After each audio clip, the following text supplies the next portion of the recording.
It's late afternoon in Fallout 4's Sanctuary City. The workday is winding down. The market's closing. Just a few vendors still working. Let's say hi to Curie. Do you need something, monsieur? How are you doing? I must confess, I am missing you. I hope you've come so we can travel again together. Hint, hint. Oh, I'm sorry, Curie. Never mind. As you wish. We have something else to do. You see, I finished the game. There are no more quests. There are no more DLCs. I can't find any more weapons or legendary weapons. I farmed them all. I have all power armor available in the game. I have all bobbleheads, all perks. I'm above level 140.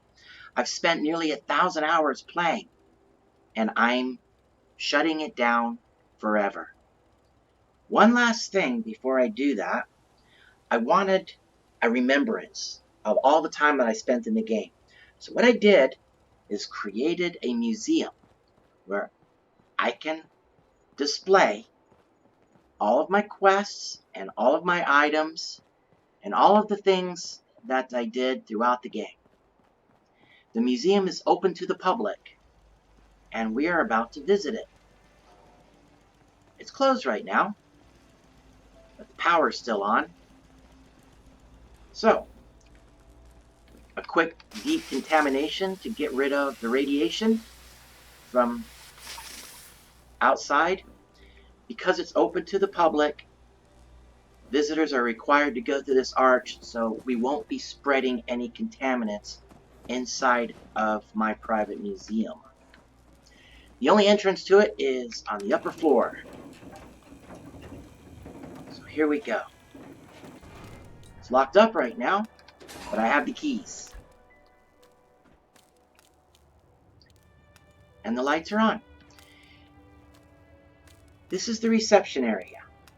This is where guests first enter to enter the museum. It's also my office, and as with all my offices, I have a bed because I always spend entirely too much time in my office. Over in the corner here, we have all the bobbleheads that I've collected. Every one of them in the game. Again, no cheat codes. I found them all. Just some sample displays. This is the Silver Shroud. One of the earliest quests in the game. I got the Silver Shroud along with his silver submachine gun. It's a very unique weapon in the game. There's only one of them. When I venture out into the wasteland, these are the 3 sets of armor that I put on. This is a Kevlar-infused military outfit. This is the marine armor from Far Harbor. It is, without compare, the strongest regular armor in the game. That's the non-power armor. Over here is, hands down, the most unique and the most powerful powered armor in the game. It is the XO1 from the Nuka World DLC. Took a while to get it, but I got the armor, and it's upgraded to a Mark 6. It has a jetpack. It has Tesla bracers. So if I'm in combat and anyone touches the armor, they get an electric shock that will nearly kill them. If you put on the military outfit, the marine armor over that, and step into the XO1 Mark 6, not only are you bulletproof, you're nuclear weapon proof. Invincible. And look who we have here. It's my companion Piper, who has followed me into the museum. Hey. Hi, Piper. The way. Piper, Time for some travel fuel. Want one? your thoughts? Nan always said I was the lucky one. Seems sis was right. Is everything okay between us? Honestly, there's no place I'd rather be right now than by your side. Thanks, Piper. Sure. Well, let's head on into the museum. Oh, As for weapons, these are the 3 most powerful regular ammo weapons in the game. They've been super modded. They're all legendary. We have the splatter cannon, the explosive rifle from the pack that's also been heavily modded, and this is the kiloton radium rifle. That takes 45 ammo. This takes 7762. So pretty powerful stuff. Let's head up to the weapons. No, this is just the reception area. This is the start of the museum.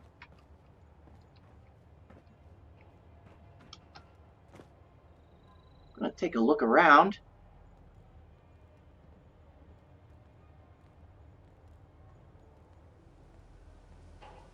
Starting in this room. This room contains all named legendary weapons in the game. Up in front, we have the big guys. Big Boy, which shoots nuclear weapons. The Striker shoots bowling balls. Here's an incendiary harpoon gun. Skipper's Last Stand shoots harpoons. Final Judgment. The Broadsider. Vaporizing Flamer. Sergeant Ash. Now these are all named weapons on the wall. Righteous Authority, Old Faithful, Last Minute. Prototype, UP-77, Spray and Pray, Grognat's Axe. The Gainer, Adam's Judgment. December's Child, Good Intentions. Old Reliable, Radical Conversion, Reba 2. And we have an overflow area here with additional named weapons. Rockville Slugger, Fence Buster, and additional heavy weapons. We got the Flaming Junk Jet, the Ashmaker, Party Starter, and the Nuka Launcher. This shoots special Nuka-Cola powered nuclear bombs. Believe it or not. Here are the swords in the game. Zeos, Shems, General Chow.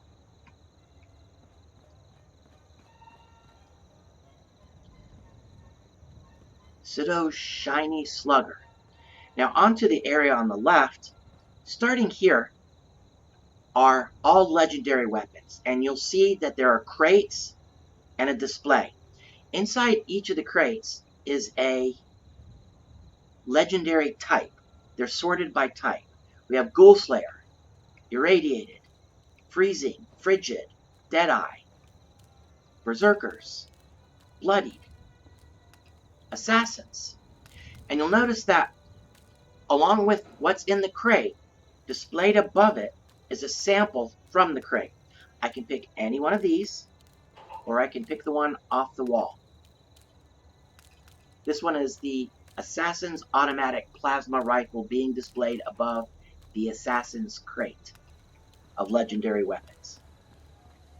There are so many legendary weapons in the game. This side has additional. Explosive, Steadfast, Violent, Hitman's, Defiant. Now, again, we have Hitman's in the display case, and up above it we have the Hitman's sample. This in particular is the Hitman's Assault Rifle. Because the museum is open to the public, and because it's so large, I decided to put in a little cafe area overlooking the wasteland and the Commonwealth. Here you can play some music, get a drink of water, maybe have a Nuka-Cola, some coffee, vending machine, and just have a seat and relax your feet.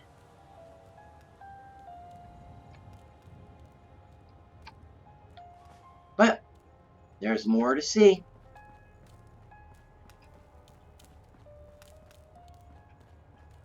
Let's head on down to the armory.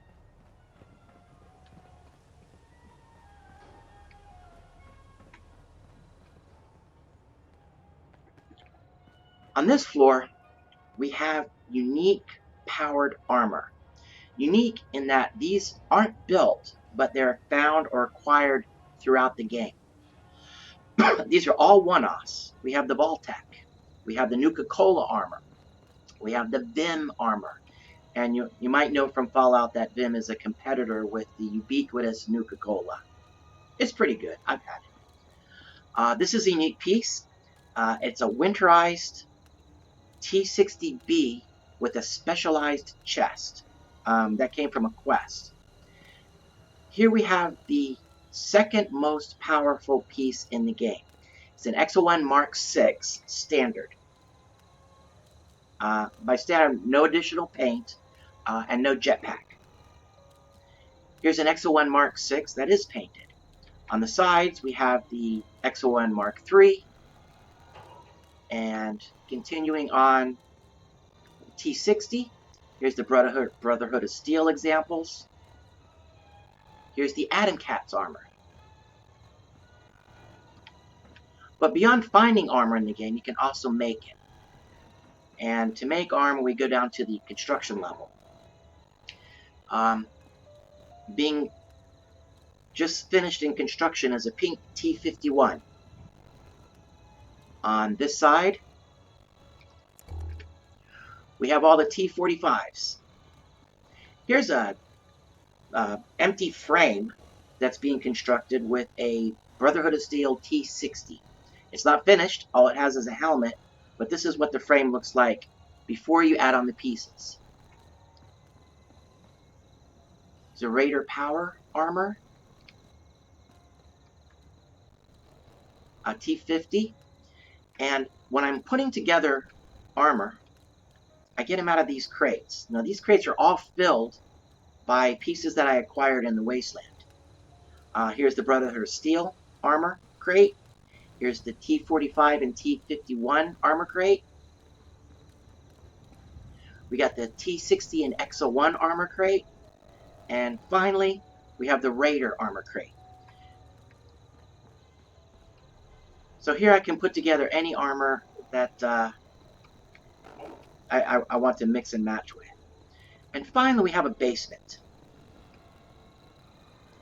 There's nothing much stored in the basement, not much going on. I can store additional guns and weapons down here, since I can close it off and it's not accessible to anyone, except through this outside door, which is locked from the inside.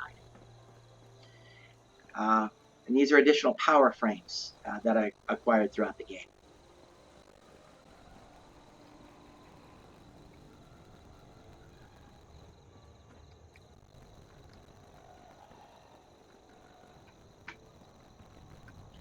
Well, it's getting dark outside. It's time to turn off the lights and perhaps shut down the game one last time with Piper. Hey, Piper. I just want to check in, make sure things were all right between us. When the person I love told me things I need, I couldn't imagine it my life. Neither can I, Piper. But it's time to hit the hay. Good night, and thanks for watching.